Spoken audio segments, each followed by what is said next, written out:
ఇప్పటి వరకు మనము కృష్ణన్న ఆధ్వర్యంలో, సీనన్న ఆధ్వర్యంలో, ఇక్కడ కమిటీ ఆధ్వర్యంలో, జేసీ ఆధ్వర్యంలో అన్ని పార్టీలను కలవడం జరిగింది. అన్ని పార్టీలు కూడా వారి మద్దతు తెలియడం జరిగింది అని చెప్పేసి స్పష్టంగా చెప్పడం జరిగింది. సరే మద్దతు ఇస్తానని చెప్పేసానని మనం హ్యాపీగా ఇంట్లో రిలాక్స్ కాకుండా ఒక యువజన విభాగం జాతీయ అధ్యక్షునిగా ఇటు యువజన నాయకులకు గాను విద్యార్థి నాయకులకు గాను నేను ఒకటే విన్నపిస్తున్నా. ముఖ్యంగా మనం సోషల్ మీడియాలో ఇది గ్రామ స్థాయి వరకు తీసుకుపోయే అవకాశాలు చాలా ఉన్నాయి. ఫేస్బుక్ ద్వారా కానీ, వాట్సాప్ ద్వారా కానీ, ఇన్స్టాగ్రామ్ ద్వారా కానీ, ట్విట్టర్ ద్వారా కానీ, మన వాట్సాప్ స్టేటస్ల ద్వారా కానీ ఒకరి పుట్టినరోజు ఉంటే, పెళ్లి రోజు ఉంటే అన్నిట్లలో ఎట్లయితే గ్రూప్లలో పెడతామో 18వ తారీఖు నాడు బీసీలకు అన్యాయం జరిగింది కాబట్టి 18వ తారీఖు నాడు బంద్కు పిలుపునిచ్చిన జేసీ అని చెప్పేసి ఆ బంద్లో ప్రతి ఒక్కరు పాల్గొనాలి అని చెప్పేసానని వాట్సాప్ స్టేటస్లల్లా ఈ నిమిషం నుంచే మోగిస్తూనే ఉండాలని చెప్పేసానని ప్రతి ఒక్క యువకులకు కానీ విద్యార్థులకు కానీ విన్నపిస్తున్నా. ఎందుకంటే ఇన్స్టాగ్రామ్లో ఒక్క 30 సెకండ్ల డ్యాన్స్ వీడియో పెట్టుకుంటే లక్షల మంది చూస్తారు. మరి ఇది మన జాతికి అన్యాయం జరుగుతుంది. మరి దీన్ని ఏ విధంగా అయితే గ్రౌండ్ లెవెల్కి తీసుకుపోవాలి, ఏ విధంగా అయితే మనం అవకాశాలు ఉన్నాయో ఒక్కసారి మనం అందరం ఆలోచన చేయాలి. ఆయన మద్దతు ఇస్తుండు, ఈయన మద్దతు ఇస్తుండు, అన్నిటిని స్వాగతిస్తాం. కానీ మార్గాలు మాత్రం గ్రౌండ్ స్థాయికి ఏ విధంగా పోతే అనేది అది కూడా ఆలోచన చేసుకొని కొన్ని మార్గదర్శకాలన్నీ పెద్దలు చైర్మన్ గారు, అలాగే వర్కింగ్ చైర్మన్ గారు, మిగతా వాళ్ళందరూ కూడా దయచేసి మనం ఈ రోజే మీరు ఈ ఇన్స్ట్రక్షన్స్ అన్ని పాస్ చేయాలని చెప్పేసానని కోరుకుంటున్నా. ఎందుకంటే పార్టీలు ఇస్తున్నాయి, ఆ పార్టీలు వాళ్ళ కింద ఇన్ఛార్జ్లకు కానీ, వాళ్ళ ఎమ్మెల్యేలకు కానీ, వాళ్ళ కార్పొరేటర్లకు కానీ ఏ విధమైన ఇన్స్ట్రక్షన్స్ ఇస్తున్నారు ఏంది, వాళ్ళతో మనం ఎట్లా కోఆర్డినేషన్ చేసుకోవాలి ఏందని చూడాలి. ఎందుకంటే చాలా కొందరు రకరకాల వ్యంగ్యంగా మాట్లాడుతున్నారు పార్టీలో. సరే బీసీల పైన ఎవరికి చిత్తశుద్ధి ఉంది ఏందనేది ఎల్లుండి బంద్లో ఏ పార్టీ నాయకులు ముందుకొచ్చి మనతో కోఆర్డినేషన్ చేసుకుంటారు ఏందనేది చూడాలి. కాబట్టి ఎల్లుండి బంద్కి మనం ప్రతి ఒక్కరం కూడా విద్యార్థి యువజన నాయకులందరూ పాల్గొనాలి. ఏ పనులు పెట్టుకోవద్దు. ఈ సెకండ్ నుంచి సోషల్ మీడియా మాత్రం బంద్ ఫర్ జస్టిస్ తప్ప వేరేది వినిపించొద్దు, కనిపించొద్దు అని చెప్పేసి కోరుకుంటున్నాను. థ్యాంక్ యూ అన్న కనకాల శ్యామ్ గారికి. ఎందుకంటే 18వ తేదీన నిర్వహించే బంద్కు మీరు మద్దతు ప్రకటించినందుకు. ఇప్పుడు నెక్స్ట్ కో చైర్మన్ దాసు సురేష్ గారు మాట్లాడతారు. అదేవిధంగా ఇవాళ ప్రెస్ మీట్ కార్యక్రమానికి వచ్చినటువంటి రాజు నేత ఓయూజేఎస్ గారికి, అదేవిధంగా చెరుకు మణికంఠ గారికి కూడా మేము కృతజ్ఞతలు, ధన్యవాదాలు తెలియజేస్తున్నాం మీ మద్దతును ప్రకటించడానికి ఇక్కడికి వచ్చినందుకు. ఇప్పుడు దాస్ సురేష్ గారిని మాట్లాడాల్సిందిగా కోరుతున్నాను. అన్న సమయాన్ని దృష్టిలో పెట్టుకొని మాట్లాడండి ప్లీజ్. ధన్యవాదాలు. బీసీల ఉద్యమం అనేది ఇలా తెలంగాణలో పతాక స్థాయికి చేరుకుంది. మళ్ళీ ఇటువంటి అత్యంత ముఖ్యమైనటువంటి పరిస్థితిలో బీసీ మీడియా సోదరులు సోదరిమణులు ఇవాళ సోమాజిగూడ ప్రెస్ క్లబ్లో ఈ సమావేశాన్ని ఏర్పాటు చేసి సంఘీభావంగా మాకు మద్దతుగా 18వ తేదీ శనివారం రోజు జరిగేటటువంటి బంద్కు సంపూర్ణ మద్దతును ప్రకటిస్తూ ముందుకు రావడం అనేది అభినందించదగినటువంటి విషయం. దానికి మేము సంపూర్ణంగా బీసీ జేఏసీ కమిటీ పక్షాన వాళ్లకు కృతజ్ఞతలు తెలియజేస్తున్నాం. మనందరం గమనించేది ఉంటే ఇవాళ సుప్రీంకోర్టులో స్పెషల్ లీవ్ పిటిషన్ మధ్యాహ్నం కల్లా విచారణకు రాబోతుంది. అదేవిధంగా మధ్యాహ్నం ఇవాళ రాష్ట్ర కేబినెట్ కూడా బీసీల రిజర్వేషన్ అంశంపై ఎలా ముందుకు వెళ్ళాలనేటువంటి సమావేశం కూడా చేపట్టింది. మరి ఇవాళ రాష్ట్రం మొత్తం కూడా ఏదైతే ఎన్నికలు జరిగి 42% రిజర్వేషన్లు అమలయ్యేటటువంటి స్థానిక సంస్థల ఎన్నికలలో నోటి వరకు వచ్చినటువంటి అవకాశాన్ని అడ్డుకునే విధంగా అగ్రవర్ణాల వాళ్ళు అడ్డుపటువంటి సందర్భాన్ని మనం చూసాం. ఈ విషయాన్ని రాష్ట్రంలో ఉన్నటువంటి ప్రతి గ్రామం, ప్రతి మండలంలో ఉన్నటువంటి బీసీలందరూ కూడా గమనించిళ్ళు. వాళ్ళందరూ కూడా తీవ్రమైనటువంటి ఆందోళనకు, నిరుత్సాహానికి లోనై ఇబ్బంది పడుతూ ఉన్నారు. ఇటువంటి తరుణంలో ఏదైతే ప్రధానమైనటువంటి భూమికను పోషిస్తున్నటువంటి మన మీడియా సోదరులు, మీ చేతులలోనే కలం ఉన్నది, మీ దగ్గరనే గలం ఉన్నది. మీ గలాన్ని వాడి బీసీల యొక్క ఆకాంక్షలను నెరవేర్చడానికి 18వ తేదీన మనం నిర్వహింపదలిచినటువంటి బంద్ను విజయవంతం చేయడానికి మీ వంతు బాధ్యతను మీరు నిర్వర్తించాల్సిందిగా మీ అందరికీ కూడా మేము పేరు పేరున విజ్ఞప్తి చేస్తున్నాం.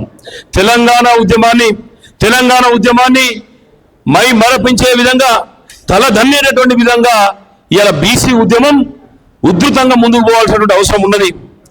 ఎవరి ఉద్యమాలకో ఎవరినో అధికార పీఠం మీద కూర్చోబెట్టడానికి పనిచేసినటువంటి మనం మన గలాన్ని బలంగా కూడా బీసీల పక్షాలను నిలబెట్టాల్సినటువంటి అవసరం ఉన్నది. ఈ దిశగా అందరూ కూడా మీడియా సోదరులు, అదే రకంగా వివిధ మీడియా సంస్థలలో ఉన్నటువంటి మన బీసీ సోదరిమణులు, ఎస్సీ సోదరిమణులు కూడా పూర్తి స్థాయిలో సహకరిస్తారని, అగ్రవర్ణాలకు సంబంధించినటువంటి మీడియా ప్రతినిధులు, అదే రకంగా మీడియా యాజమాన్యాలు కూడా బీసీల పక్షాన ఆలోచించి ఒక మానవతా దృక్పథంతో మా అందరికి కూడా సహకారాలు అందిస్తారని చెప్పేసి పూర్తి స్థాయిలో విశ్వసిస్తూ ఈ కార్యక్రమాన్ని నిర్వహిస్తున్నటువంటి సోదరులకు ప్రత్యేకమైనటువంటి కృతజ్ఞతలు తెలియజేస్తున్నాం. ధన్యవాదాలు. దాసు సురేష్. థ్యాంక్ యూ సురేష్ అన్న. బీసీ బంధుకు మీ వంతు మద్దతును తెలియజేసినందుకు. ఇప్పుడు బీసీ జేఏసీ కో చైర్మన్ అయినటువంటి రాజారాం యాదవ్ గారు, తొట్టతొలి ఓయూ జేఏసీ చైర్మన్, తెలంగాణ ఉద్యమ నాయకులు రాజారాం యాదవ్ గారిని మాట్లాడాల్సిందిగా కోరుతున్నాను. గౌరవనీయులు రమణ గారు, సీనియర్ జర్నలిస్ట్, తెలంగాణ ఉద్యమకారులు, అట్లాగే బీసీ జర్నలిస్ట్ ఫోరం తరఫున లక్ష్మణ్ పటేల్ గారు, మేకల కృష్ణ గారు, మిగతా వారి బృందం, నీలకంఠం గారు, అంబర్ గారు, అందరూ కూడా వివిధ కుల సంఘాలుగా జర్నలిస్టులుగా ఏర్పడి బీసీ జర్నలిస్టులుగా ఒక సంస్థను ఏర్పాటు చేసుకొని ఇలా రేపటి బంద్ కోసం మా అందరినీ కూడా ఆర్ కృష్ణన్న గారిని కానీ, అట్లాగే సోదరుడు మిత్రుడు శ్రీనివాస్ గౌడ్ గారిని, అట్లాగే దాస్ సురేష్ గారిని మమ్మల్ని అందరినీ కూడా పిలిచి మరి ఈ ప్రెస్ మీట్ ఏర్పాటు చేసినందుకు వారికి మనస్ఫూర్తిగా పేరున ధన్యవాదాలు తెలియజేస్తా ఉన్నాం. ఇలా హైకోర్టు తీర్పుకు తర్వాత న్యాయం కోసం రేపు 18వ తారీఖు నాడు బీసీ బంధు ఇవ్వడం జరిగింది. అట్లాగే బీసీ సంఘాలుగా విడిపోయినటువంటి వాళ్ళందరం కూడా మరి కలవాల్సిన అవసరం ఉంది, ఐక్యం కావాల్సిన అవసరం ఉందని చెప్పేసి పెద్దలు కృష్ణ నాయకత్వంలో సోదరుడు శ్రీనివాస్ గౌడ్ గారు, నారగుని గారు, దాస్ సురేష్ గారు, మిగతా సంఘాలు, అన్ని సంఘాలకు పూర్తి కమిటీ వేసుకోవాల్సిన అవసరం ఉంది. అందరూ కూడా ఇలా కలిసి ఇలా జాయింట్ యాక్షన్ కమిటీగా ఏర్పాటు కావడం జరిగింది. ఈ సందర్భంగా ఒకటి విజ్ఞప్తి చేస్తూ ఉన్నాం, ఈ బంధుని అందరూ కూడా జయప్రదం చేయాలని విజ్ఞప్తి చేస్తూ ఉన్నాం. ఇలా బంధు చేసుకోవాల్సిన పరిస్థితికి కారణము ఇలా ఈ వ్యవస్థ, ఈ దేశము, ఈ ప్రభుత్వాలు అన్న విషయాన్ని గుర్తుంచుకోవాలని చెప్తా ఉన్నాం. దేశానికి స్వతంత్రం వచ్చి 80 సంవత్సరాలు అవుతుంది, దాదాపుగా రాజ్యాంగం అమల్లోకి చేసుకొని 75 సంవత్సరాలు అవుతుంది. మరి అట్లాంటి సందర్భంలో ఇలా బీసీలు ప్రతి సందర్భంలో మొదలు పెట్టాల్సిన పరిస్థితి, రెడ్డొచ్చే మొదలైనట్లుగా మరి మా బతుకులు మళ్ళీ మొదటికే వచ్చే పరిస్థితి, ప్రతి సందర్భంలో మొదటికే. ఆ రోజు మురళీధరరావు కమిషన్ అప్పుడు ఎన్టీ రామారావు గారు 44% రిజర్వేషన్ తీసుకొస్తే దానికి కోర్టులు అడ్డం పడ్డాయి. మండల్ కమిషన్ అప్పుడు అట్లే ప్రయత్నం చేసినాయి. నీయాల మరి 42% రిజర్వేషన్ తీసుకోవడం కోసం ప్రయత్నం చేస్తే అట్లాగే కోర్టులు అడ్డం పడే పరిస్థితి. జాతీయ పార్టీలు కూడా మరి మొదటి నుంచి కూడా కాంగ్రెస్ పార్టీ కావచ్చు, ఇటు భారతీయ జనతా పార్టీ కావచ్చు, ప్రతి సందర్భంలో మరి సవితి ప్రేమను చూపించింది తప్ప ఎక్కడ బలహీన వర్గాల పక్షం నిలబడ్డ సందర్భం లేదు. మీ అందరికీ తెలుసు, కామన్ డిక్లరేషన్లో భాగంగా 42% రిజర్వేషన్ ఇస్తామని చెప్పేసి హామీ ఇచ్చి, 1,00,000 కోట్ల బడ్జెట్ ఇచ్చి, ఎంబీసీలకు మంత్రిత్వ శాఖ ఇస్తామని చెప్పేసి, సామాజిక న్యాయం పాటిస్తామని చెప్పేసి మరి చెప్పిన సందర్భం తర్వాత ఇవాళ బైసాబ్ హలో ఇవాళ మీనమేషాలు లెక్క పెట్టే పరిస్థితి, తప్పించుకునే కార్యక్రమం చేస్తాం తప్ప, అంటే హామీ ఇచ్చిన వాళ్ళు, చేయాల్సిన వాళ్ళు ఇద్దరు కూడా ఇలా బలహీన వర్గాల వ్యతిరేకంగా పనిచేసే పరిస్థితి. ఇచ్చినట్లే ఇచ్చినాము, కానీ మా ప్రయత్నం చేసినాము, మరి మా ప్రయత్నం జరిగింది కానీ కోర్టులు కొట్టేసిన పరిస్థితులు, అవకాశాలు ఇచ్చే పరిస్థితి, టెక్నికల్గా అవకాశం ఇచ్చే పరిస్థితులు ఆ రోజు మరి మొట్టమొదటి అసెంబ్లీలో బిల్లు పెట్టిన తర్వాత గవర్నర్కు ఆమోదింపజేసుకోకుండా రాష్ట్రపతికి పంపడం, మరి అక్కడ ఢిల్లీలో ధర్నాలు చేయడం, తర్వాత మళ్ళీ రాష్ట్రపతి దగ్గర పెండింగ్ ఉన్నప్పుడు మళ్ళీ ఆగమేఘాల మీద ఆర్డినెన్స్ తీసుకురావడం, జీవో నెంబర్ 9 తీసుకురావడం, మళ్ళీ వాళ్ళే కోర్టుకు మరి ఆ సామాజిక వర్గం కోర్టుకు ఈ పరిస్థితి, మరి బలహీన వర్గాలకి వ్యతిరేకంగా నిలబడే పరిస్థితి. కాబట్టి అట్లాగే నరేంద్ర మోడీ గారు ఇలా దేశంలో ప్రపంచంలో ఒక గొప్ప శక్తివంత నాయకుడిగా కొనసాగుతున్నారు. ఇలా ముచ్చటగా మూడోసారి ప్రధానిగా ఉన్నాడు. మరి వారికి తిరుగులేదు. ఆయన తలుచుకుంటే ఆర్టికల్ 370 ఎగిరిపోయింది. ఆయన తలుచుకుంటే పాకిస్తాన్ గజగజలాడుతున్నది. ఆయన తలుచుకుంటే చైనా గజగజలాడుతున్నది. ఇలా దేశంలో బలమైన నాయకుడు ఉన్నాడు, హిందువుగా ఉన్నాడు. ఆయన్నే నేను బీసీ అని చెప్పుకుంటున్నాడు. అట్లాంటి వ్యక్తి ఒక రాజ్యాంగ సవరణ చేసి హిందువులైనటువంటి 50% ఉన్నటువంటి హిందువులైనటువంటి రాముడి వారసులైనటువంటి శ్రీకృష్ణుని వారసులైనటువంటి బలహీన వర్గాలకు సంబంధించి ముఖ్యంగా ఆయన కులానికి సంబంధించినటువంటి బిడ్డలకు మరి న్యాయం చేయడం కోసం ఎందుకు వారికి దయ కలుగుతలేదో, వారి హృదయం ఎందుకు చెల్లిస్తలేదో మాకు అర్థం కావట్లేదు. వారు తలుచుకుంటే ఇలా రాజ్యాంగ సవరణ ద్వారా ఆర్టికల్ 15 క్లాస్ 7 చేర్చి, ఆర్టికల్ 16 క్లాస్ 7 చేర్చి ఎస్సీ ఎస్టీ సోదరులకు ఎట్లయితే రాజ్యాంగబద్ధంగా సేఫ్ గార్డ్స్ ఉన్నాయో, ఈడబ్ల్యూఎస్ రిజర్వేషన్ ద్వారా అగ్రకులాలకు ఎట్లయితే సేఫ్ గార్డ్ చేర్చిండ్రో, అదే ఆర్టికల్ 15 క్లాస్ 6 చేర్చిండ్రు. మొన్న అదే ఆర్టికల్ 16 క్లాస్ 6 చేర్చి అగ్రకులాలకు కూడా కోర్టులు కొట్టేయాలని పరిస్థితిలో సేఫ్ గార్డ్స్ ఇచ్చారు. అంటే ప్రభుత్వం పాలకులు చేయాల్సిన పనిని కోర్టుల మీదకి నెట్టేస్తున్నారు, న్యాయ వ్యవస్థకు మీద నెట్టేస్తున్నారు. వీళ్ళే కావాలని చెప్పేసి అవకాశం ఇస్తున్నారు. రాజ్యం తలుచుకుంటే దెబ్బలకొద్దు అన్నట్లు, రాజు తలుచుకుంటే దెబ్బలకొద్దు అన్నట్లుగా ఇలా రాజు తలుచుకుంటే, ప్రధానమంత్రి తలుచుకుంటే, ముఖ్యమంత్రిగా తలుచుకుంటే, ఇద్దరు తలుచుకుంటే ఒక రోజులో రాహుల్ గాంధీ గారు నరేంద్ర మోడీ గారు ఇద్దరు కలిసి ఛాయ్ తాగినంత సేపట్ల ఈ సమస్యని పరిష్కారం చేయొచ్చు, రాజ్యాంగ సవరణ చేయొచ్చు. ఇలా అన్నిటికంటే ఏది గొప్పది? ప్రజాభిప్రాయం గొప్పది. 50% ఉన్నాం బీసీల మీ దేశంలో, 50% ఉన్నాం ఈ రాష్ట్రంలో. మరి అట్లాంటి అంటే 50% ఉంటుంది బీసీలు అభివృద్ధి చెందితే దేశం అభివృద్ధి చెందినట్లు. కాబట్టి అట్లాంటి బలహీన వర్గాల కోసం ఎందుకు ఈ పాలకులు మరి వాళ్ళు ఎందుకు వీళ్ళు చెవులు పెట్టుకుంటలేరు, ఎందుకు దీనికోసం పరిష్కారం కోసం చూడట్లేదు అని చెప్పేసి ఈ సందర్భంగా చెప్తా ఉన్నాను. ఇంకొక పరిష్కారం బీసీలకు రేపు బంధువులు జయప్రదం చేయాలని అందరూ విజ్ఞప్తి చేస్తూ ఉన్నాం. అట్లాగే ఇవాళ రాజ్యాంగ సవరణ చేయడం కోసము ముఖ్యంగా జాతీయ పార్టీలు ముందుకు రావాలి, ప్రాంతీయ పార్టీలు సహకరించాలి. అట్లాగే పెద్దలు కేసీఆర్ గారు తెలంగాణ తొలి ముఖ్యమంత్రి గారు ఒక సందర్భంలో చెప్పినారు, ఏ రాష్ట్రాలకు ఆ రాష్ట్రాలకి రిజర్వేషన్లు ఇచ్చుకునే హక్కును రాజ్యాంగం కల్పించాలని చెప్పేసి. ఎందుకంటే దాంట్లో చాలామందికి మనం గమనించట్లేదు, కానీ అది ఎక్కడికక్కడ పరిష్కారం అయ్యే ఒక అవకాశం. ముఖ్యంగా దాంట్లో బలహీన వర్గాలకి ఎక్కువ ఉపయోగపడే మాట కేసీఆర్ గారు చెప్పిన మాట. ఆ మాట ఏంటంటే, ఏ రాష్ట్రాలకు ఆ రాష్ట్రాలకి రాజ్యాంగ సవరణ చేసి వాళ్ళకి రిజర్వేషన్ కల్పించుకునే హక్కును కల్పిస్తే ఈ సమస్య ఉండదు. ఇలా బ్రహ్మాండంగా రాజ్యాంగ సవరణ చేసి రాష్ట్రాలకు అప్పయిపోయినా అయిపోతుంది. ఎందుకంటే ఈ దేశము చాలా పెక్యులర్ కంట్రీ. ఈశాన్య రాష్ట్రాలు ట్రైబల్స్ ఎక్కున్నటువంటి రాష్ట్రం. 70%, 80%, 90% ట్రైబల్సే ఉన్నారు. కొన్ని మధ్య భారతదేశంలో ట్రైబల్స్ ఉన్నారు. కొన్ని రాష్ట్రాల్లో అగ్రవర్ణాలు ఉన్నారు. కొన్ని రాష్ట్రాల్లో బీసీలు ఎక్కువ ఉన్నటువంటి రాష్ట్రాలు ఉన్నాయి. కాబట్టి ఇక తెలంగాణ బీసీలు అత్యధికంగా ఉన్నటువంటి రాష్ట్రం. బీహార్, ఉత్తరప్రదేశ్ తర్వాత మరి తెలంగాణ రాష్ట్రము అత్యధికంగా బీసీలు ఉన్నటువంటి రాష్ట్రం. కాబట్టి ఏ రాష్ట్రాలకు రాష్ట్రాలకు ఇస్తే కొన్ని రాష్ట్రాలు అగ్రవర్ణాలు ఎక్కువ ఉన్నారు, అక్కడ అగ్రవర్ణాలకు రిజర్వేషన్ తక్కువ వస్తున్నాయి. కాబట్టి మేమెంతున్నామో మాకంత వాటా దక్కాలంటే అంబేద్కర్, మహాత్మా జ్యోతిబా ఫులే వీళ్ళు చెప్పినట్లు, బుద్ధుడు చెప్పినట్లు ఎవరి వాటా వాళ్ళకు దక్కాలంటే మరి ఈ రాష్ట్రాలకు అప్పచెప్తే అది అట్లా కూడా గొప్ప అవకాశం ఉంటుందని చెప్పి తెలియజేస్తూ, అందరూ కూడా మేము ఎవరికి వ్యతిరేకం కాదు, జస్టిస్ ఫర్ బంధు, మా ఏ సామాజిక వర్గానికి వ్యతిరేకం కాదు.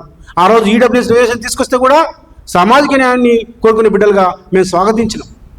అగ్రకులాలు 10% ఉంటే వాళ్ళకి 10% వస్తున్నది, దళితులకు, ఎస్సీ ఎస్టీలకి వాళ్ళకు జనదామాసలకు రిజర్వేషన్ వస్తున్నాయి. మరి మేమేం పాపం చేసినాము? బలహీన వర్గాలము ఈ దేశంలో పెట్టిన బిడ్డలం కామా? ఇది ఆవేదన, ఎవరికి వ్యతిరేకం కాదు. మా ఆవేదనని, మా ఆక్రందనని, మా బాధని మరి అర్థం చేసుకోవాలి. బీసీలకు మేము విజ్ఞప్తి చేస్తూ ఉన్నాము. అన్ని పార్టీలు ఉన్నటువంటి బీసీ బిడ్డలందరూ కూడా ఐక్యం కావాల్సిన అవసరం ఉన్నది, ఒక్కదాటి మీకు రావాల్సిన అవసరం ఉన్నది. ఇలా మనంతా కూడా పార్టీలను, జెండాలను వదిలేసి ఇది రాజకీయాలకు సంబంధించిన అంశం కాదు. ఈ రాజకీయ వ్యక్తులకు సంబంధించిందో, ఆర్ కృష్ణకు సంబంధించిందో, శ్రీనివాస్ గౌడ్కు సంబంధించిందో, రాజారాం యాదవ్కు సంబంధించిందో, రమణన్నకు సంబంధించిందో, దాసన్నకు మా దాసురేకి సంబంధించిందో, లేదు లక్ష్మణ్కి సంబంధించిందో, మేకల కృష్ణకు సంబంధించిన అంశం కాదు ఇది. ఇది మన బిడ్డల భవిష్యత్తు. ఇది ఇలా రాజకీయాలు లేవు, వ్యక్తిగత ప్రయోజనాలు లేవు, ఉమ్మడి ప్రయోజనం కోసమే ఇలా అందరం కలిసినాం. కింద కూడా కలవాల్సిన అవసరం ఉంది, ఐక్యంగా మనం ఉద్యమం చేయాల్సిందో అని చెప్పి తెలియజేస్తూ ఈ అవకాశం ఇచ్చినందుకు వెంకటరమణ గారికి ధన్యవాదాలు తెలియజేస్తా ఉన్నాను. Thank you. Thank you Raja Ramanna. ఎందుకంటే ఇది బీసీలకు సంబంధించినటువంటి అంశం, బీసీ బిడ్డలకు సంబంధించినటువంటి అంశం. రాజ్యాంగ పరంగా జనాభా తమాషా ప్రకారంగా మనకు దక్కాల్సినటువంటి అంశం కాబట్టి మీరు ఒక మంచి మాట చెప్పారు. పార్టీలకు అతీతంగా జెండాలకు ఎజెండాలను అన్నింటినీ కూడా పక్కన పెట్టి బీసీల కోసం, బీసీ బిడ్డల భవిష్యత్తు కోసం అందరం ఏకమై మరి ఎల్లుండి జరగబోయేటువంటి 18వ తేదీ తెలంగాణ రాష్ట్ర బంద్ను విజయవంతం చేయాలని పిలుపునిచ్చినటువంటి రాజారాం యాదవ్ గారికి కృతజ్ఞతలు. ఇవాల్టి ఈ ప్రెస్ మీట్ కార్యక్రమానికి వచ్చి సంఘీభావం తెలపడానికి వచ్చినటువంటి గండి వీరేంద్ర గౌడ్ గారికి, సరస్వతి మేడం గారికి, భాగ్యలక్ష్మి గారికి కూడా ధన్యవాదాలు తెలియజేస్తున్నాం. ఇప్పుడు శంకర్ రామూర్తి గారిని, సీనియర్ జర్నలిస్టు తెలుసు, శంకర్ రామూర్తి గారిని ఒక 2 నిమిషాలు మాట్లాడాల్సిందిగా కోరుతున్నాను.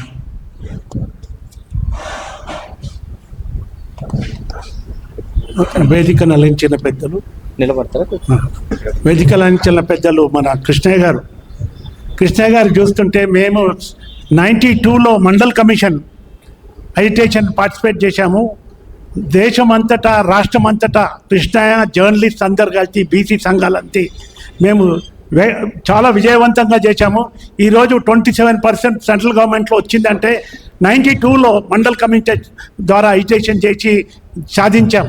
అదేవిధంగా తెలంగాణ ఉద్యమంలో మేము ఎంత కృషి చేశాం. ఇదే కృష్ణయ్య గారు, ఇదే బీసీ లీడర్స్ అందరూ కృషి చేసి 50 శాతం ఉన్న బీసీలు అందరూ ప్రతి చోట, ప్రతి రాష్ట్రం అంతటా బీసీ సంఘాలంతా కలిసి ఇప్పుడు అయితే తెలంగాణ అజిటేషన్లో చేసిన వాళ్ళంతా అంటే మళ్ళీ అంతా బీసీ సంఘాలే, మొత్తం మెజారిటీ మాదే కాబట్టి మొత్తం బీసీ సంఘాలు చేసేప్పుడు ఈరోజు సక్సెస్ఫుల్ అయింది.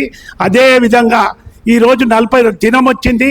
రాజ్యాధికారం, బీసీలకు రాజ్యాధికారం రావాలంటే కాంగ్రెస్ గవర్నమెంట్ వచ్చి మేము ఏమనట్లేదు, కాంగ్రెస్ గవర్నమెంట్ ఇచ్చిన వాదనని ప్రామిస్నే నిలబెట్టుకోమని చెప్తున్నాము. ఇప్పుడు ఏమి ఏదో కోర్టు చార్టు చెప్పి ఏదో చెప్పి మేము ఎస్కేప్ అవుతాం కంటే కాదు, మీరు పోయి సుప్రీంకోర్టులో చేయి, పార్లమెంట్లో చేయండి, బీజేపీ గవర్నమెంట్ నరేంద్ర మోడీని బతిమలాడండి. ఎప్పుడైతే పార్లమెంట్లో అమెండ్మెంట్ తీసుకురండి, తమిళనాడుకి చెప్తున్నట్టు అట్లాగే అమెండ్మెంట్ తీసుకొచ్చి ఈ 42% సుప్రీంకోర్టు క్యాప్ మించినా కూడా పర్లేదు, ఈ బంద్ కార్యక్రమాన్ని అందరూ విజయవంతం చేయాలని పర్టికులర్లీ మా జర్నలిస్ట్ అసోసియేషన్, నేను బీసీ జర్నలిస్ట్ అసోసియేషన్ అడ్వైజర్గా మా జర్నలిస్ట్ అందరికి పిలుపునిస్తున్నాను. ప్రతి చోట మండల్లో, విలేజ్ లెవెల్లో, గ్రామాల్లో అందరు బీసీ జర్నలిస్ట్ ఉద్యమాన్ని ఈ బంద్కు పిలిపి సహకారం చేస్తే విజయవంతం చేసే పిలుపునిస్తున్నాము. దయచేసి మీ అందరి కార్యక్రమంలో పాల్గొని ఈ సంఘాన్ని 18 నాడు బంద్ని కార్యక్రమం విజయవంతంగా చేయాలని కోరుతున్నాం.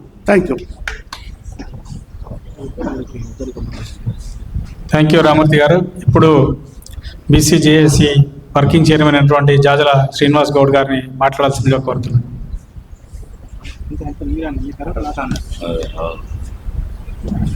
కృష్ణ మీరు ఒక 2 minutes మనోడు మాట్లాడతాం. ముద్రాజ్ సంఘం రండి మాట్లాడతావని. ముదిరాజ్ సంఘం రాష్ట్ర అధ్యక్షుడు నీలకంఠ ముదిరాజ్ గారు ఒక 2 నిమిషాలు. అందరికీ జేబీసీ. తెలంగాణ రాష్ట్రంలో ఉన్నటువంటి ముదిరాజ్ బిడ్డలందరికీ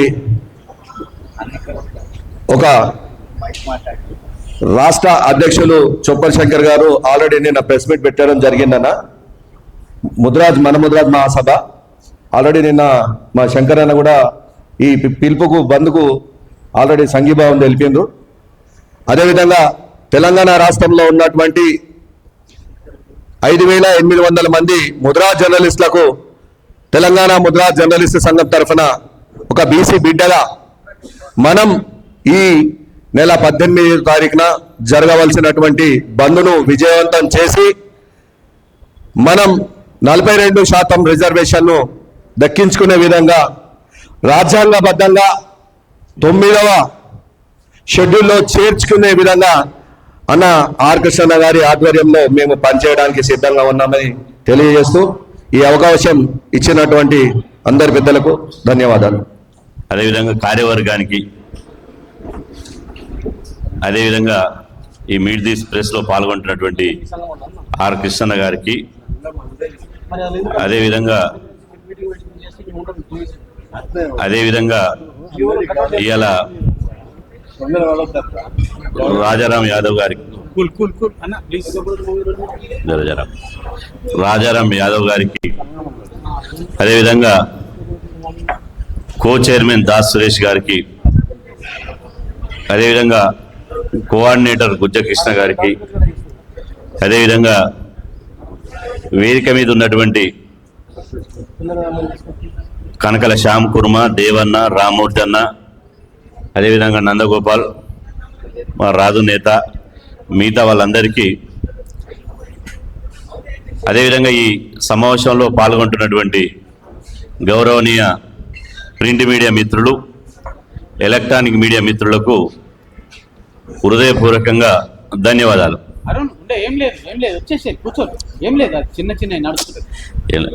ఏం లేదు ఉండనా, ఏం లేదు.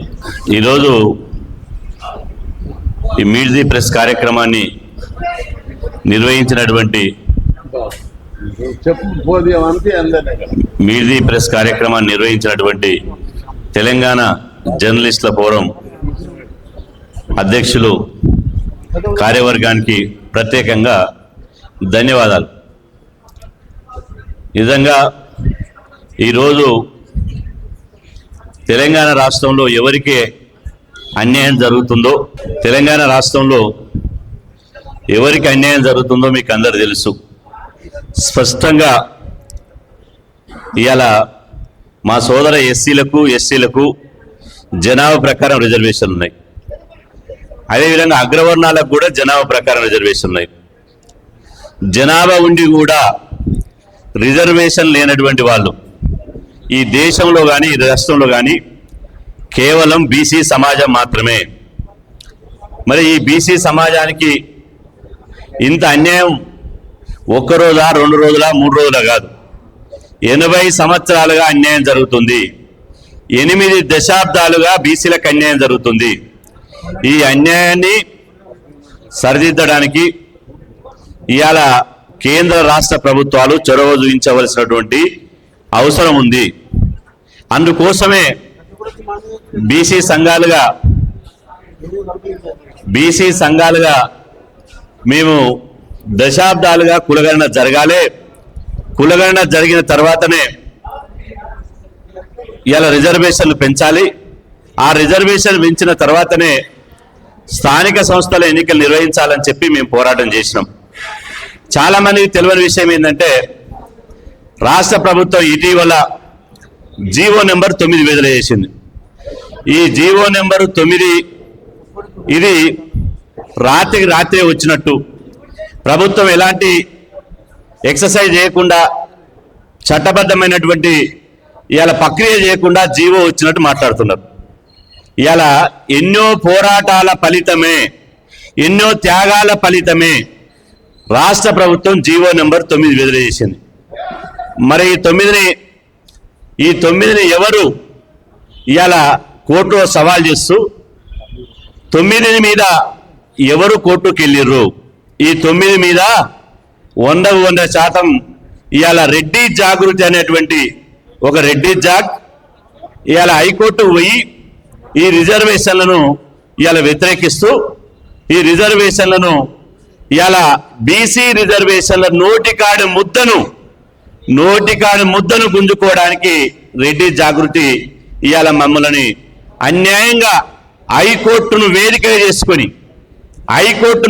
చేసుకొని ఇవాళ మా నోటికాడికి వచ్చిన రిజర్వేషన్లను తన్నుకపోయింది. అందుకనే ఇది బీసీలకు ఆత్మగౌరవమైన సమస్య, బీసీలకు అవమానమైనటువంటి సమస్య, బీసీలకు ఇది జీవన్మరణ సమస్య. కాబట్టే ఇవాళ మొన్న 12వ తారీఖు నాడు హైదరాబాద్లో ఒక చారిత్రాత్మక నిర్ణయం జరిగింది. ఆ నిర్ణయమే తెలంగాణలో ఒక బీసీ జేఏసీ అనేది ఆవిర్భవించింది. ఆ జేఏసీ ద్వారా ఇవాళ 18వ తేదీ నాడు తెలంగాణ రాష్ట్ర బంద్కు పిలుపునివ్వడం జరిగింది. ఇవాళ మేము అంటున్నాం, ఈ బంద్ ఆషామాషి బంద్ కాదు, ఇది ఏదో ఎవరినో ఇవాళ తుపాకీ చప్పుల లెక్క, లేకపోతే ఏదో తాటాకు చప్పుళ్ళ లెక్క కాదు. ఇది ఈ బంద్ తోటి, బీసీల బంద్ తోటి తెలంగాణ రాష్ట్రంలో 100% భూకంపం సృష్టించబోతున్నామని చెప్పి ఈ సందర్భంగా తెలియజేస్తున్నా. బీసీల దెబ్బ ఏందో, బీసీల బలం ఏందో, బీసీల రాజకీయ చైతన్యం ఏందో 18వ తారీఖు నాడు ఇవాళ తెలంగాణ రాష్ట్రంలో చూపించబోతున్నాం. ఈ 18వ తారీఖు నాడు తెలంగాణలో చేసినటువంటి బంద్ దేశంలో దిమ్మ తిరిగిపోతుంది. దేశంలో రిజర్వేషన్ వ్యతిరేకులకు, ప్రభుత్వాలకు, పాలకులకు దిమ్మ తిరగడానికి, ఈ పాలకుల మెడలుంచడానికి బీసీ రిజర్వేషన్లు భిక్ష కాదురా బిడ్డ, ఇది మా రాజకీయ హక్కు అనే ఒక నినాదంతో ఈ బంద్ని నిర్వహించబోతున్నామని చెప్పి సదరంగా తెలియజేస్తున్నా. ఈ బంద్కు ఇప్పటికే అన్ని సామాజిక శక్తులు, వ్యక్తులు, రాజకీయ పార్టీలు, అఖిలపక్ష పార్టీలు ఇవాళ మద్దతు ఇచ్చినాయి. ఈ మద్దతు ఇవ్వడమే కాదు, 18 నాడు ప్రత్యక్షంగా అన్ని రాజకీయ పార్టీలు, అన్ని సంస్థలు పాల్గొనవలసినటువంటి అవసరం ఉన్నది. రేపు 18 ఒక చారిత్రాత్మకమైనటువంటి దినం. ఈ 18 బంద్ అనేది చాలా మంది అనుకుంటున్నారు, ఈ బంద్ అనేది ఇవాళ ఇది చివరి మజిలీ అనుకుంటున్నారు. బీసీ ఉద్యమానికి చివరి మజిలీ అనుకుంటున్నారు. ఇది చివరి మజిలీ కాదు, ఇది ఆరంభం మాత్రమే. 18వ తేదీన జరిగేటువంటి బీసీల రాష్ట్ర బంద్ ఈ రిజర్వేషన్ల ఉద్యమానికి ఇది ఆరంభం మాత్రమే. ఈ ప్రభుత్వాలకు, రాష్ట్ర కేంద్ర ప్రభుత్వాలకు రుచి చూపించడానికి ఇది మొదటి అడుగు మాత్రమే అని చెప్పి సందర్భంగా తెలియజేస్తున్నా.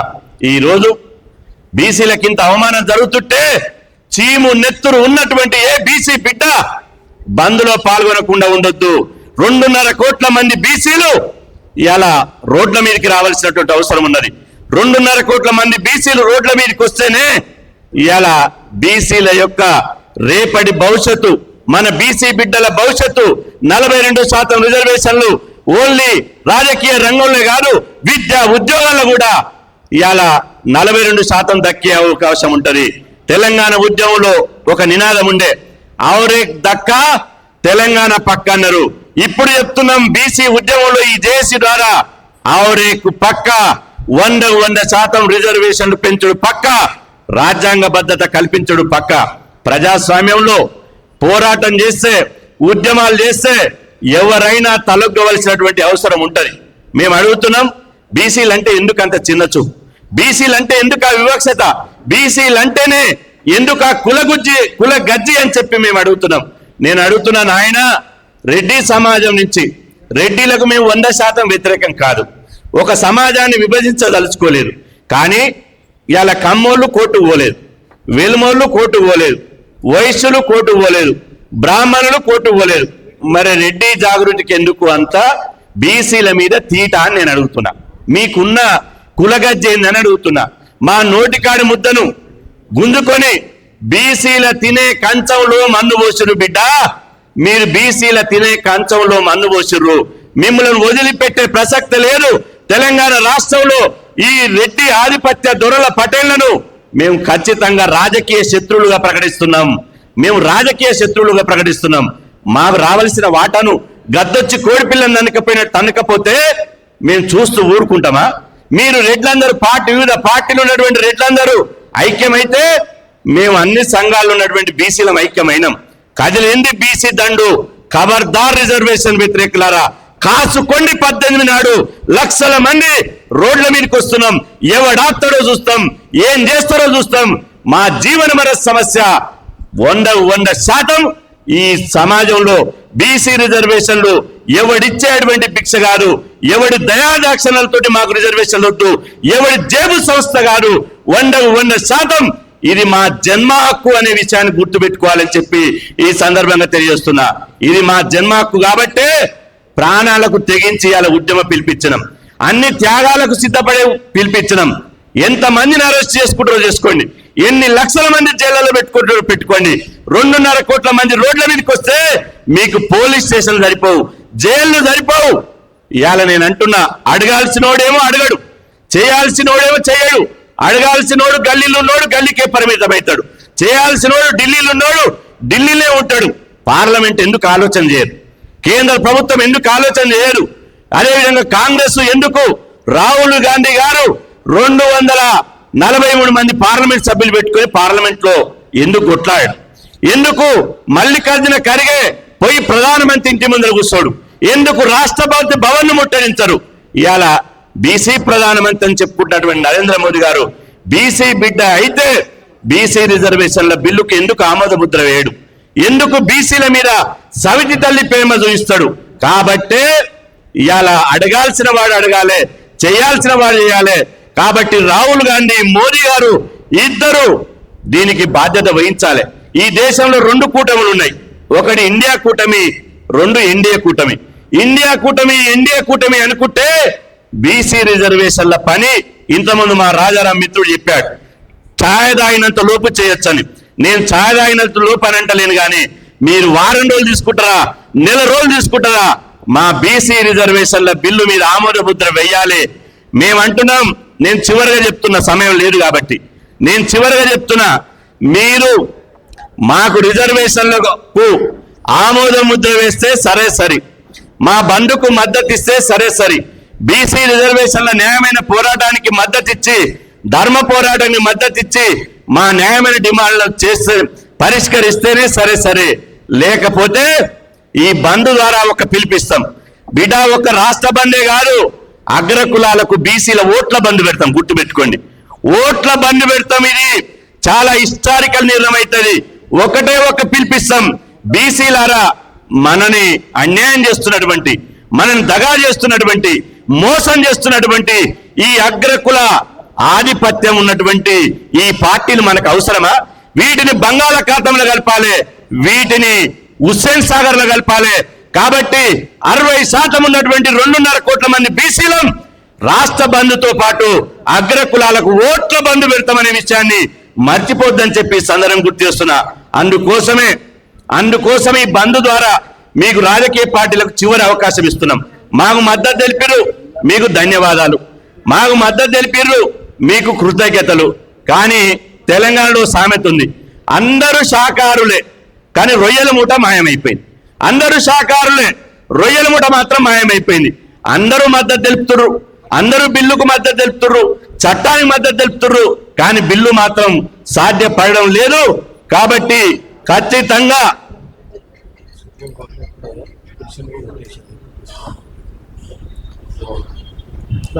ఇప్పుడే ఇక చూడండి, సుప్రీంకోర్టు యొక్క వచ్చింది ఇప్పుడే. హైకోర్టు స్టే ఇస్తే ఆ స్టే మీద రాష్ట్ర ప్రభుత్వం సుప్రీంకోర్టు పోయింది. బీసీ రిజర్వేషన్లపై తెలంగాణ ప్రభుత్వానికి ఎదురు దెబ్బ తగిలింది. హైకోర్టు విధించినటువంటి స్టేను సుప్రీంకోర్టు సమర్థించింది. ఈ విషయాన్ని అక్కడనే తేల్చుకోవాలంటూ ప్రభుత్వం దాఖలు చేసిన స్పెషల్ లీవ్ పిటిషన్ ను డిస్మిస్ చేసింది. కోర్టులలో బీసీలకు ఇప్పుడు న్యాయం జరగదని మాకు ముందే తెలుసు, కానీ ఇలా బండారం తెలవాలి, రిజర్వేషన్ వ్యతిరేకుల బండారం తెలవాలి. కోర్టులలో బీసీలకు న్యాయం జరగదనేది బీసీల సమాజానికి తెలవాలని మేము హైకోర్టులో, సుప్రీంకోర్టులో పోరాడతామని చెప్పినాం. మాకు తెలియదా? మేము చిన్నపిల్లలమా? మేము చదువుకోలేదా? నేను ఎల్ఎల్బి చేసిన, కిషన్ ఎల్ఎల్ఎం పిహెచ్డి చేసిండు. మాకు తెలుసు. భారతదేశ చరిత్రలో మీరు చూసుకోండి, ఏ కోర్టు ఇంతవరకు రిజర్వేషన్ల మీద హైకోర్టు కానీ సుప్రీంకోర్టు కానీ ఏదైనా రామలన్న జర్ర బంద్ చేయ ఒక్క నిమిషం, ఏ కోర్టు అయినా రిజర్వేషన్లకు, బీసీ రిజర్వేషన్లకు అనుకూలంగా ఇంతవరకు ఒకటి తీర్పిలే. మరి కోర్టులలో న్యాయం జరుగుతుందని మేము అనుకున్నామా? ఇది నేతి బీరకాయ లాంటి ఈ కోర్టులు. బీసీల యొక్క రోదన, బీసీల యొక్క ఆవేదన, బీసీల యొక్క ఆర్గ్యుమెంట్స్ ఏ కోర్టులు కూడా వినయి, ఏ కోర్టులు కూడా పరిగణలోకి తీసుకోవు. కాబట్టి ఇప్పుడు ఒక్కటే మార్గం, రాజ్యాంగాన్ని సవరించాలి. రాజ్యాంగాన్ని సవరించన్నా రిజర్వేషన్లు ఇవ్వాలి, లేదంటే 9th షెడ్యూల్ పెట్టైనా రిజర్వేషన్లకు రాజ్యాంగ భద్రత కల్పించాలి. దాని ఎజెండానే ఇవాళ రాష్ట్ర బంద్ పెడతాం, ఆ తర్వాత ఓట్లు బంద్ పెడతాం. 100% ఇవాళ వ్యాపార సంస్థలకు మీ ద్వారా చివరిగా వ్యాపార సంస్థలకు, విద్యా సంస్థలకు, పెట్రోల్ బంకులకు, బార్ షాప్ వాళ్లకు, బీర్ షాప్ వాళ్లకు, అదేవిధంగా చిన్న చిన్న వ్యాపారస్తులకు, ఐటీ పరిశ్రమలకు, అదేవిధంగా తెలంగాణలో ఉన్నటువంటి సమస్త ఇవాళ ఉద్యోగాలు కావచ్చు, ప్రభుత్వ కార్యాలయాలు కావచ్చు, ఏదైతే ఉందో ఆ రోజు సెలవు ప్రకటించండి, బంద్కు సహకరించండి. బంద్కు సహకరించి మెజార్టీ ప్రజల యొక్క డిమాండ్కు మద్దతుగా ఉండండి. ఆ డిమాండ్కు మద్దతుగా ఉంటే భవిష్యత్తులో మీకు మేము మద్దతుగా ఉంటామని చెప్పి ఈ సందర్భంగా తెలియజేస్తూ ఈ అవకాశం ఇచ్చినటువంటి బీసీ జర్నలిస్టుల ఫోరానికి ప్రత్యేకంగా ధన్యవాదాలు తెలుపుకుంటూ సెలవు తీసుకున్నాను. థ్యాంక్ యూ శ్రీనివాస్ గౌడ్ అన్న. రాష్ట్ర బందే కాదు, ఓట్ల బంద్ పెట్టాలని ఒక మంచి నినాదం ఇచ్చారు. నిజానికి ఓట్ల బంద్ పెడితే తప్ప బీసీ వ్యతిరేకులు దారిలోకి రారు. ఇప్పుడు రాజ్యసభ సభ్యులు బీసీ అంటేనే కృష్ణన్న, కృష్ణన్న అంటేనే బీసీ, వారి జీవితాంతం మరి బీసీల కోసం పోరాడుతున్నటువంటి నాయకులు ఆర్ కృష్ణయ్య గారు మాట్లాడాల్సిందిగా కోరుతున్నాను. బీసీ జర్నలిస్టు ఫోరం నుంచి ఏర్పాటు చేసిన ఈ కార్యక్రమానికి అధ్యక్షత వహించినటువంటి లక్ష్మణ్ గారికి, అదేవిధంగా నీలకంఠ ముదిరాజ్ గారికి, కృష్ణ గారికి, అమర్ గారికి, మిగతా సోదరులందరికీ, ఇక్కడ వచ్చినటువంటి బీసీ నాయకులందరికీ పేరు పేరున హృదయపూర్వక నమస్కారాలు. మొట్టమొదట మీకు ఒక క్లారిఫికేషన్, ఇక్కడ జరిగే గొడవ నాయకత్వ పోటీ, మాకు కూడా జాగ్రత్త కలపాలని చెప్పి పోటీ పడుతున్నారు. తప్పనిసరిగా ఎవరెవరు సమర్థులో వాళ్ళందరినీ కూడా ఈ ఉద్యమంలో భాగస్వామ్యం చేస్తాము. దీని మీద రాష్ట్ర ప్రజలను అర్థం చేసుకోవాలి. ఎవ్రీడే అంటే బీసీ ఉద్యమం ఎంత బలంగా ఉందో దానికి ఇది ఇండికేషన్.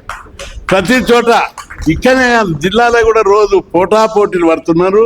అందుకు నేను ఒకటి విజ్ఞప్తి చేస్తున్నా, రాష్ట్ర వ్యాప్తంగా మీరు ఎక్కడ కూడా సావధానంగా రూమ్లలో కూర్చొని నా అందరి ఆమోదయోగ్యంతో కమిటీ చేసుకోండి. ఎవరు సమర్థులో ఉద్యమాన్ని ముందుకు నడుపుతారో, ఎవరికి ప్రజాబలం ఉందో వారి యొక్క సర్వీసు తప్పనిసరి ఉపయోగించుకుంటాం.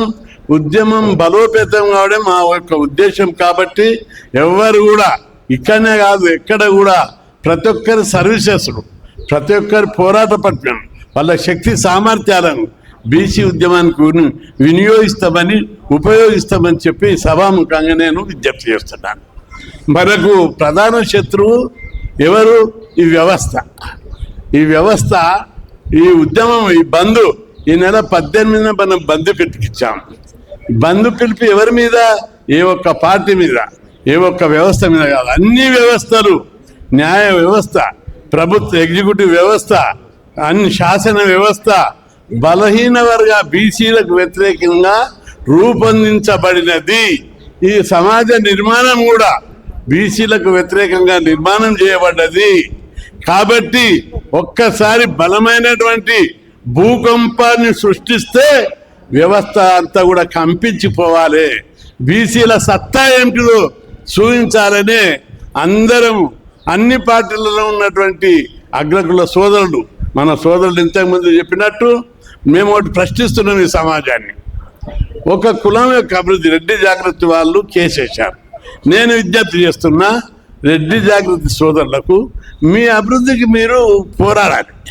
హాస్టల్ కావాలి, ఆర్థికంగా డెవలప్ కావాలి, అనేక రాయితీలు కావాలి. రెడ్లలో కూడా కొందరు పీదలు ఉన్నారు, వాళ్ళ అభివృద్ధికి చేయాలి అని మీరు పోరాడాలి. మాకు కావాలని ప్రభుత్వంతో పోరాడాలి. మేము పోరాడి అనేక ఉద్యమాలు చేసి మాకు 75 ఏళ్ళుగా అన్యాయం జరుగుతుంది, మాకు రాజకీయంగా అన్యాయం జరుగుతుంది, విద్యా ఉద్యోగాలను అన్యాయం జరుగుతుందని పోరాడితే రిజర్వేషన్లు తెచ్చారు. విద్యా ఉద్యోగాలలో 25 నుంచి 42కు, స్థానిక సంస్థల్లో 23 నుంచి 42కి వచ్చారు. ఇవి పెంచితే మీకెందుకు గడపమంటారని నేను అడుగుతున్నా. ఇప్పుడు గ్రామాలలో కూడా ఇదే ప్రశ్న. గ్రామాలలో ఏమంటున్నారు? చాలా ఈరోజు రెడ్డి సోదరులు ఇచ్చారు. ఈ రిజర్వేషన్ల మూలంగా చాలామంది, కొంతమంది మంచి ఉదార స్వభావాలు గ్రామాలలో సామాజిక ఉద్రిక్తలు ఏర్పడ్డాయి. గ్రామంలో 90% మంది బీసీఎస్సీలు ఉన్నారు. మా కులంలో ఒక 5%, 6% కూడా లేరు. పెద్ద ఉద్రిక్తలు ఏర్పడ్డాయి. వీరికి జర రక్షణ కల్పించాలని చెప్పి ఇచ్చారు. నేను అందరికీ విజ్ఞప్తి చేస్తున్నా, ఉద్రిక్తలు వద్దు. బీసీ సోదరులు కూడా నేను విజ్ఞప్తి చేస్తున్నా, మనం సామాజిక సామరస్యంతో పోరాడుకుంటారే ఖచ్చితంగా భూకంపము సృష్టించి అన్ని వ్యవస్థలను నిలదీసి నడుము వంచి మెడలుంచి సాధించడానికి ఈ పోరాటం. కాబట్టి మీ పోరాటం లోపల ప్రతి ఒక్కరు నేను పోరాడతాను కసితోటి కొట్టాడడానికి ముందుకొస్తున్నారు. బీసీ వ్యవస్థ బీసీ జాక్లో ప్రతి చోట మేముంటామని పోటీ పడుతున్నాను. ఇది మన యొక్క పోరాట పట్టిమకు సింబల్. ఇది దారి తప్పొద్దు. దీన్ని సరైన రీతిలో రాజీ పడి అందరి యొక్క సేవలను కొనసాగించుకుంటూ ముందుకు పోదామని చెప్పి విజ్ఞప్తి చేస్తున్నా.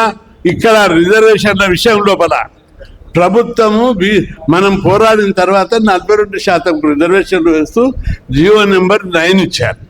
ఈ జీవో నెంబర్ 9లో ఎలాంటి లోపం లేదు. ఒక క్లారిఫికేషన్, రాజకీయాలకు అతీతంగా మనం ఆలోచించాలి. అన్ని పార్టీలు కానీ అందరూ పెద్ద మనుషులు కానీ రాజకీయ పార్టీలకు ఒక పార్టీ నిర్ణయం తీసుకుంటే ఒక పార్టీ వ్యతిరేకిస్తుంది. మాకు అది కాదు. బీసీల అభివృద్ధి ముఖ్యం. బీసీలకు మేలు జరగడమే మాకు ముఖ్యం. దాని సాధన కోసం ఖచ్చితంగా పోరాడతాం. ఆ విధంగా పోరాడే ఇన్ని రోజులు విద్యా కోసం పోరాడి హాస్టల్ పెట్టించుకున్నాం, గురుకులాలు పెట్టించుకున్నాం, ఫీజు రియంబర్స్మెంట్ పెట్టించుకున్నాం, స్కాలర్షిప్లు దేశంలో ఎక్కడ లేని విధంగా పెట్టించుకున్నాం. లోకల్ బాడీ కూడా వాళ్ళు ప్రేమతో పెట్టలేరు. ఎన్టీ రామారావు తోటి కొట్లాడితే 20% పెట్టాడు. మళ్ళా కొట్లాడితే విజయభాస్కర్ రెడ్డి 34 పెంచాడు.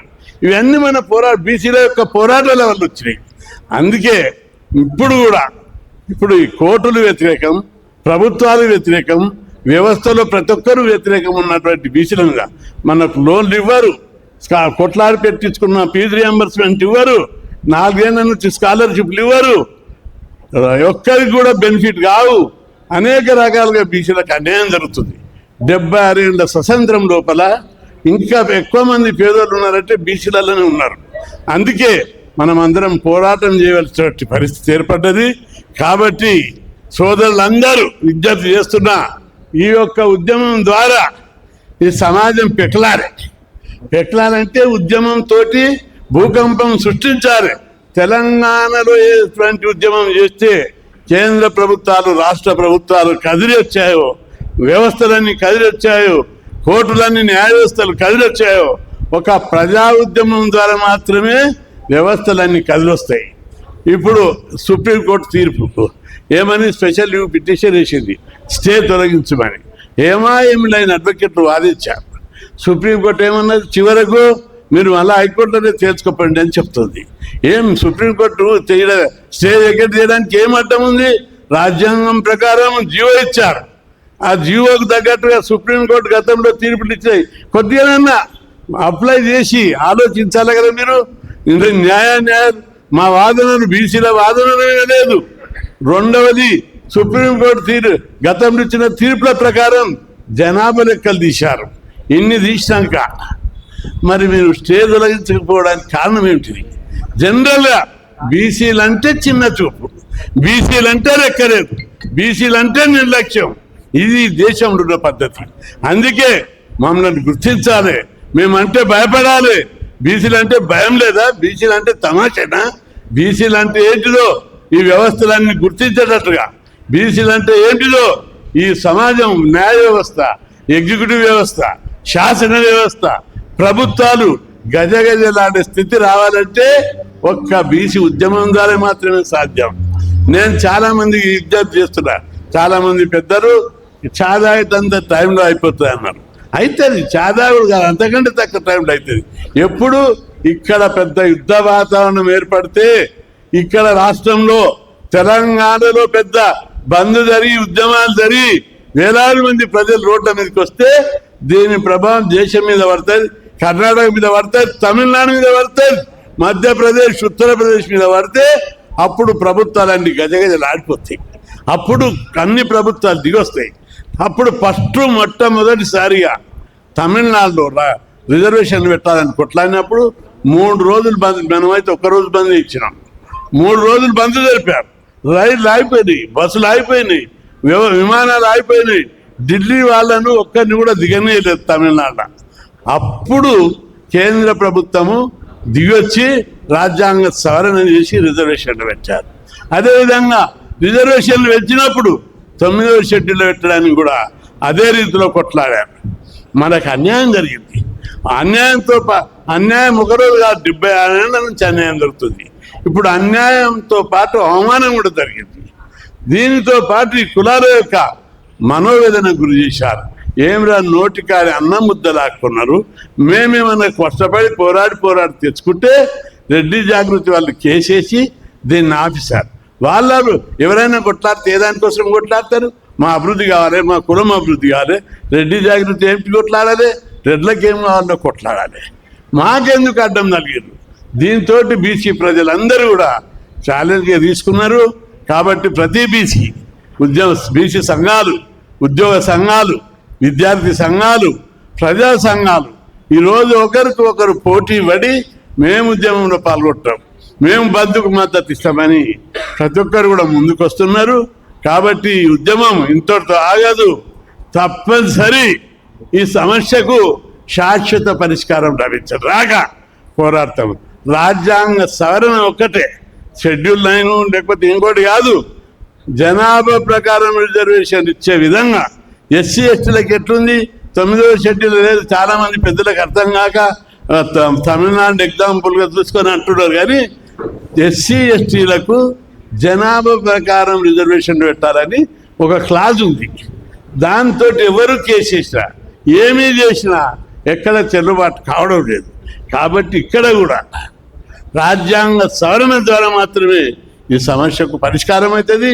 అది జరగాలంటే ఇంతకుముందు సీన్ చెప్పినట్టు అక్కడ ఒకవైపు కేంద్ర ప్రభుత్వం, ఇంకొక వైపు ప్రతిపక్షాలు.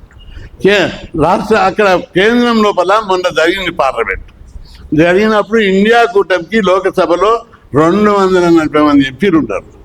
ఒక్క నెల రోజులు రాజ్యసభ లోకసభ నడవలేదు. ఎందుకంటే ప్రజలందరి మీద ఆలోచించాలి. ఒక్క నెల రోజులు నడవలేదు. ఏంటిది? బీహార్లో దొంగ ఓట్లున్నాయి, దాన్ని ఓటర్ లిస్టు రద్దు చేయమని చెప్పి కాంగ్రెస్తో సహా ప్రతిపక్షాలన్నీ కూడా రోజు బైకాట్ చేశారు. నాకు అనేక ప్రశ్నలు కూడా వచ్చినాయి పార్లమెంట్లో మాట్లాడేటప్పుడు. అందులో బీసీఏ 4 ప్రశ్నలు ఉన్నాయి.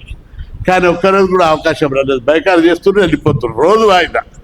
ఇక్కడ ఇంత పెద్ద సమస్య బీసీలది, 56% జనాభా ఉన్నటువంటి బీసీల సమస్యల మీద ఒక్కరోజన్న పార్లమెంట్లో ఒక్కరోజు 1 గంట లేదా 2 రోజులు వాకౌట్ చేసి బైకాట్ చేస్తే ఈ సమస్య దేశ దృష్టికి వస్తుంటే భయపడతారు. ఇది కులం ఉన్నది, ఈ సమస్య చాలా సెన్సిటివ్ సమస్య అని ప్రభుత్వాలు ప్రజలందరూ కూడా గజగజలాడిపోతారు. ఇది బర్న్ అవుతుంది, ఇది అగ్గిలాగా మండుకుంటుంది, పెట్రోల్ పోసి మండినట్టు మండుతుంది అని చెప్పి ప్రభుత్వాలు తప్పనిసరిగా భయపడతాయి. మేము ప్రధానమంత్రి పోయి కలిసినాం ఇది జనాభా లెక్కల విషయంలో పోయి మాట్లాడితే ఆయన అన్నాడు, జనాభా లెక్కలు తీస్తే ఆయన కొన్ని చెప్పాడు, ఓపెన్గా చెప్పలేదు. కానీ మేము చెప్పిన తర్వాత కన్విన్స్ అయ్యాడు. అమిత్ షా తోటి కూడా మాట్లాడారు కృష్ణాజీ అని చెప్తే ఆయన కూడా పోయి ఎక్స్ప్లెయిన్ చేసినాక తప్పనిసరిగా వాళ్ళు జనాభా లెక్కలు, నేను సుప్రీంకోర్టులో కేసు వేసినప్పుడు కేంద్ర ప్రభుత్వం ఏమనిచ్చింది, జనాభా లెక్కలు తీయమని చెప్పారు. మొన్న పోయి మాట్లాడినాక ఒప్పుకొని వెంబడే ప్రకటించారు. ఆ తర్వాత కూడా ఇవన్నీ దీని మీద కూడా ఎవరు అడగకుండా మేము మాట్లాడాము. అప్పుడు ఏం చెప్పారు, జనాభా లెక్క ఇది నేషనల్ పాలసీ, జనాభా లెక్కలు వచ్చిన తర్వాత దీని మీద తప్పనిసరి విధాన నిర్ణయం తీసుకుందామని. అందుకే నేను మనవి చేస్తున్నా, తప్పనిసరిగా ఏ ప్రభుత్వమైనా అమ్మైనా అడగంది అన్నం పెట్టదు. బీసీలను ఎంతసేపు బిచ్చగలేక చూస్తున్నారు. ఎప్పుడైతే మనం బలమైన ఉద్యమం నిర్మిస్తామో అప్పుడే ఏ ప్రభుత్వమైనా దిగి వస్తుంది. అంతవరకు మనం భూకంపం సృష్టించవలసిందే, ప్రభుత్వాలను పోరాడవలసిందే. పోరాడితే వచ్చిందంటే తృప్తి ఉంటుంది, అడుక్కునే తినేదాంట్లో తృప్తి రాదు. అందుకే ప్రతి బీసీ ఈ ఉద్యమంలో పాల్గొవాలి. ఇది ఒక పవిత్రమైన ఉద్యమం. ఈ ఉద్యమంలో అంతా పోరాటం చేసినటువంటి యోధులు ఉన్నారు. ప్రతి ఒక్కరు కూడా నాకు చూస్తుంటే చాలా చిన్న చిన్న అట్లా డిఫరెన్సెస్ ఉండొచ్చు, కానీ వాళ్ళందరూ ఏంటికి మాకు జాకుల అవకాశం, ఈ ఉద్యమంలో పాత్ర ఇవ్వాలి, మీ ఉద్యమంలో మేము నాయకులు కావాలని పోటీ పడి పోరాడుతున్నారు. ఇక్కడనే కాదు, నిన్న కూడా అక్కడ కొట్లాడుతున్నారు. వాళ్ళు కూడా మాకు పదవులు కావాలని చెప్పి పోరాడారు. దాన్ని వక్రీకరించి ఫోటోల కోసం బీసీలు కొట్లాడారు, పదవుల కోసం కొట్లాడతారు, పార్టీలలో ప్రాముఖ్యత కోసం కొట్లాడతారు. ఇక్కడ కూడా పోరాడడానికి పదవులు కావాలని కొట్లాడుతున్నారు. కాబట్టి సమాజం దీన్ని పాజిటివ్ అర్థం చేసుకోవాలి. ఈ ఉద్యమం కోసం ఎంత పోటీ పడుతున్నారో మీరు స్వయంగా కళ్ళారా చూశారు. కాబట్టి మాకు పోరాడతాం, మాకు కూడా అవకాశం కల్పించాలి. మేము ముఖ్య భూమిక చేస్తాం, ధర్నాలు చేస్తాం, బంధువులు చేస్తాం, ఎవరిని నాయకుడిని తిరగనీయం, మంత్రులను తిరగనీయం, ఎమ్మెల్యేలను తిరగనీయం. బీసీ వ్యతిరేకులు ఎవరున్న వాళ్ళందరినీ తెలంగాణ ఉద్యమంలో కొట్లాడినట్టు బీసీ పోరాటం చేస్తామని చెప్పి కొట్లాడుతున్నారు. ఈ ఉద్యమం ఆగదు, ప్రతి ఇంటికి పోయింది. జిల్లాలో 18 జరిగే బంద్ తర్వాత చరిత్రలోనే ఒక మార్పు వస్తుందని చెప్పి మీ అందరికీ నేను గుర్తు చేస్తున్నా. అదేవిధంగా బంధును షాపులు బంద్ అవుతాయి, కాలేజీ యజమాని కూడా చెప్పాం. వాళ్ళు 18 బంద్కు సపోర్ట్ చేసుకుంటూ కాలేజీలు, స్కూళ్ళు అన్నీ కూడా బంద్ చేస్తామంటారు. తప్పనిసరి అన్ని ఎవరైతే బీసీ రిజర్వేషన్లకు మద్దతు ఉన్నారో వాళ్ళందరూ కంపల్సరిగా బంద్కు సపోర్ట్ చేయాలని చెప్పి నేను విజ్ఞప్తి చేస్తున్నా. ఓసీల్లో కూడా చాలామంది రిజర్వేషన్లకు సపోర్ట్ ఉంటే సానుభూతిగా మేము రిజర్వేషన్ వ్యతిరేకులను తిడుతున్నాం, వాళ్ళనే తోటే పోటీ. రిజర్వేషన్లకు అనుకూలులు కూడా చాలామంది ఉంటారు, వాళ్ళందరూ బంద్కు సపోర్ట్ చేయాలని చెప్పి విజ్ఞప్తి చేస్తున్నా.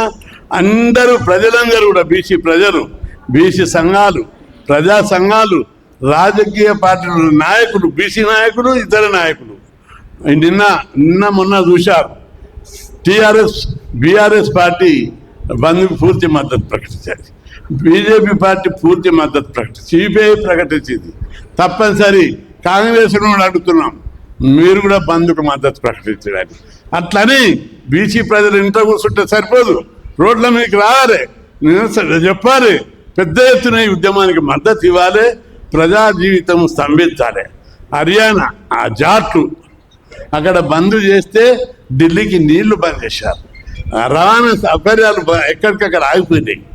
అట్లాగే ఇక్కడ మనం బంద్ చేస్తే ఢిల్లీకి చెక్క తలగాలి, కాక తలగాలి, చెక్క తలిగి అరే ఈ బంద్ ఎక్కడ పోతుందో, ఎక్కడ దారి తీస్తుందో, దీన్ని మరింత పెద్ద ఎత్తున చేద్దామని చెప్పి భయం పట్టుకుంటే రాజ్యాంగ సవరణ జరుగుతుంది. ఇదే కాదు, ఈ స్థానిక సంస్థలు అడుగుతున్నాం, భవిష్యత్తులో చట్ట సభలు, అసెంబ్లీ, పార్లమెంట్లో రిజర్వేషన్లు పెట్టే వరకు బీసీ ఉద్యమం యొక్క అంతిమ లక్ష్యం రాజ్యాధికారం.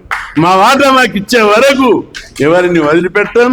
కాబట్టి పెద్ద మనసుతోటి, విశాల దృక్పథంతో జర్నలిస్ట్ సోదరులు ఉద్యమాన్ని విస్తరింపజేయాలని చెప్పి మంచి ఆశయంతో పెట్టారు. అందుకు సంతోషం. ఇక మీరు డే బై డే జరిగే కార్యక్రమాలకు మరింత మద్దతు ఇవ్వాలి. ఈ ఉద్యమం మీ చేతి ఉంటుంది. జర్మనీలో హిట్లర్ అన్నాడు ఒక మాట, 1000 మంది సైనికులకు నేను భయపడా, ఒక్క జర్నలిస్టుకు ఊసి భయపడతా అన్నాడు. అంటే మీ కలం పెన్ను బలం ఎంత ఉందో తెలిసిపోయింది కాబట్టి హిట్లర్ అన్నాడు. కాబట్టి మీ యొక్క పెన్ పవర్ తోటి సమాజాన్ని కదిలేయగలుగుతారు, సమాజాన్ని ఏకం చేయగలుగుతారు, సమాజాన్ని పోరాటం వైపు తీసుకోపోగలుగుతారు. కాబట్టి జర్నలిస్టు సోదరులు మీరు చేస్తున్న మద్దతు అంటే తప్పనిసరి డిమాండ్ అన్ని సక్సెస్ అవుతాయని కోరుకుంటూ, అట్లాంటి సంకల్ప బలంతో, మద్దతుతోటి ఈ ఉద్యమాన్ని మరింత ముందుకు తీసుకుపోయి మొత్తం వ్యవస్థలన్నీ, కోర్టులు తమ తీరు మార్చుకుంటాయి, ప్రభుత్వాలు తమ తీరు మార్చుకుంటాయి. ప్రజాస్వామ్యంలో బీసీల వాటా బీసీలకు ఇచ్చే వరకు పోరాటంకు మద్దతు ఇవ్వాలని కోరుకుంటూ సెలవు తీసుకుంటాం.